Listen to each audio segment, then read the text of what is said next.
আসসালামু আলাইকুম। নবম, দশম শ্রেণীর ২০২৫ সালের যে সকল সুপ্রিয় শিক্ষার্থীবৃন্দ তোমরা আছো, তোমাদের জন্য আমি অনুশীলনী ৩.১ এর অঙ্ক সমাধান করাবো। আজ যে অঙ্ক সমাধানের বিষয় সেটি হচ্ছে ৩ এবং ৪ নম্বর অঙ্ক সমাধান করাবো।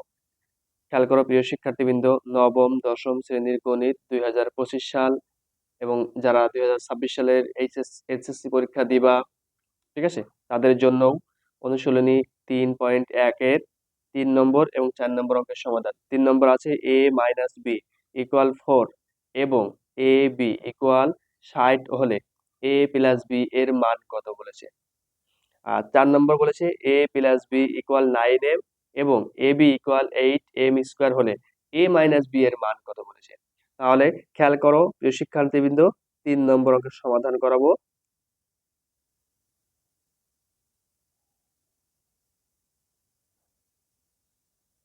৩ নম্বর অঙ্কের সমাধান দেওয়া আছে, আগে তোমাদেরকে দেওয়া আছে লিখতে হবে। দেওয়া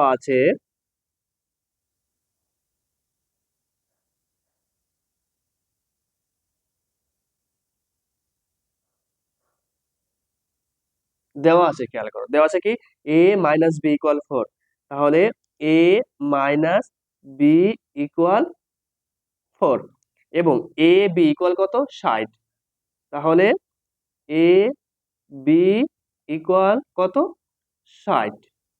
এখন খেয়াল করো যে এ প্লাস বি এর মান কত চেয়েছে, কারণ এ প্লাস বির কোনো কিন্তু সূত্র নাই, এই জন্য এখানে লিখবা যে আমরা জানি।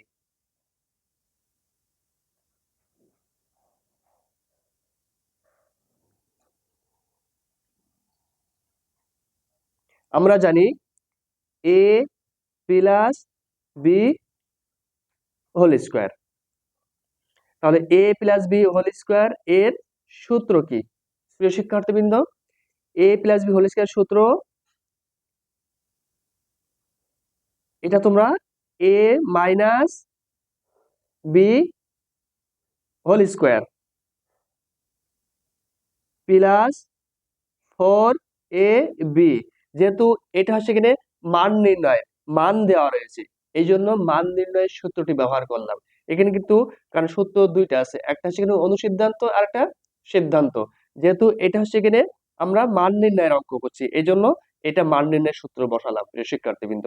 তাহলে A plus B whole square সূত্র কি, A minus B whole square plus 4ab। এরপরে খেয়াল করো মান বসাতে হবে।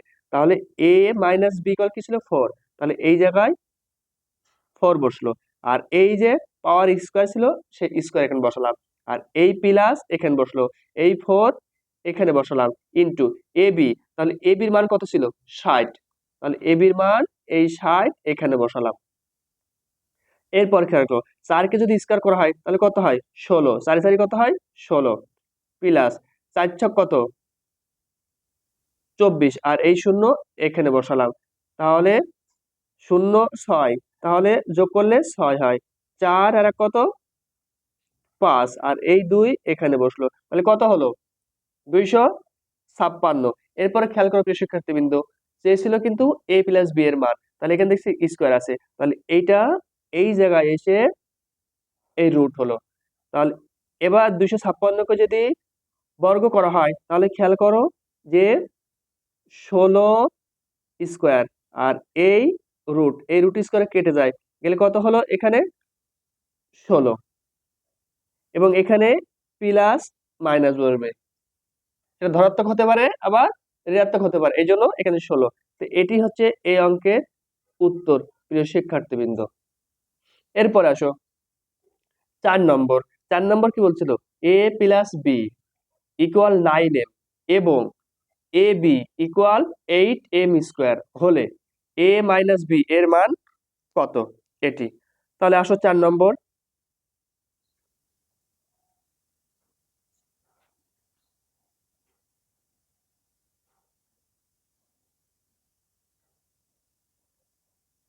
4 নম্বর দেওয়া আছে, তুলে নিব।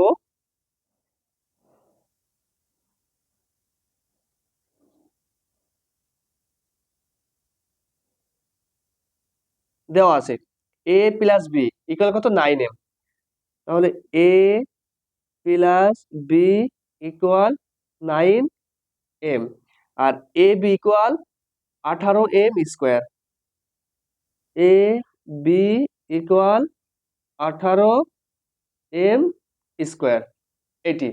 এরপরে আসো, আমরা জানি যেহেতু বলেছিল কি যে এ মাইনাস বি এর মান কত চেয়েছে, এই জন্য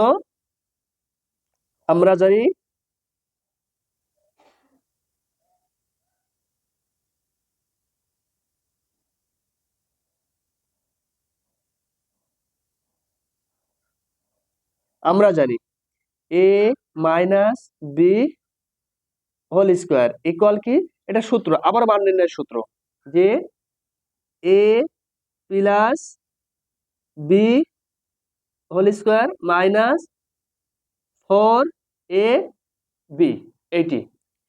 এরপর আসো প্রিয় শিক্ষার্থীবৃন্দ, তাহলে এ প্লাস বি এর মান কত, 9m, তাহলে এখানে 9m, আর এই যে স্কোয়ার ছিল সেই স্কোয়ার এখানে বসলো, মাইনাস এই 4 এখানে বসালাম, এ বির মান কত ছিল 18m², তাহলে ইনটু গুণ আকারে হবে, আমি ডাইরেক্ট গুণে দিলাম, 18m² ইকুয়াল 9 কে স্কোয়ার করলে কত হয় 81, আর এই এম এখানে বসলো, আর এখানে স্কোয়ার আছে স্কোয়ার এখানে বসলো, মাইনাস 4 18 কত হয় 72 হয়, 72, আর এই এম স্কোয়ার, 81 থেকে 72 বাদ দিলে কত থাকে প্রিয় শিক্ষার্থীবৃন্দ, 2 আর কত দাও 11, 9 হাতে কত 1, 7 আর 8, 8 এর গুলি 0, বামে 0 বসে না, আর এই এম স্কোয়ার। এরপরে খেয়াল করো প্রিয় শিক্ষার্থীবৃন্দ, যেহেতু এ মাইনাস বির মানটা চেয়েছিল, তাহলে এখানে দেখছি স্কোয়ার, এই স্কোয়ারটা তুলে দেওয়ার জন্য এখানে রুট করলাম। এরপরে খেয়াল করো যে এই 9কে যদি আমরা বর্গ করি তাহলে কি আসে, এখানে মনে করো এখানে 9, তাহলে 3 স্কোয়ার, এই রুট স্কোয়ারে কেটে গেল, গেলে কি থাকলো 3 থাকলো, আর এই যে রুট আর স্কোয়ার কেটে গেল, তাহলে শুধু এম থাকলো, তাহলে এখানে কি আসবে 3m, এটা প্লাস মাইনাস, এটি হচ্ছে এই অঙ্কের অ্যান্সার প্রিয় শিক্ষার্থীবৃন্দ। এই গেল 3 এবং 4 নম্বর অঙ্কের সমাধান প্রিয় শিক্ষার্থীবৃন্দ। এই জন্য আমি তোমাদের কাছে একটা রিকোয়েস্ট করব, তোমরা আমার ভিডিওটি সম্পূর্ণ দেখবা, তাহলে তোমাদের নবম দশম শ্রেণীর গণিতে কোনো সমস্যা হবে না, এবং আমি এভাবেই প্রতিনিয়ত প্রত্যেকটি অধ্যায়ের সকল অঙ্ক সমাধান দিয়ে থাকি। আর আমার ভিডিওটি তোমরা যদি ভালো লেগে থাকে তোমাদের, তাহলে আমার চ্যানেলটি সাবস্ক্রাইব করবা এবং ভিডিওটি শেয়ার করে দিবা।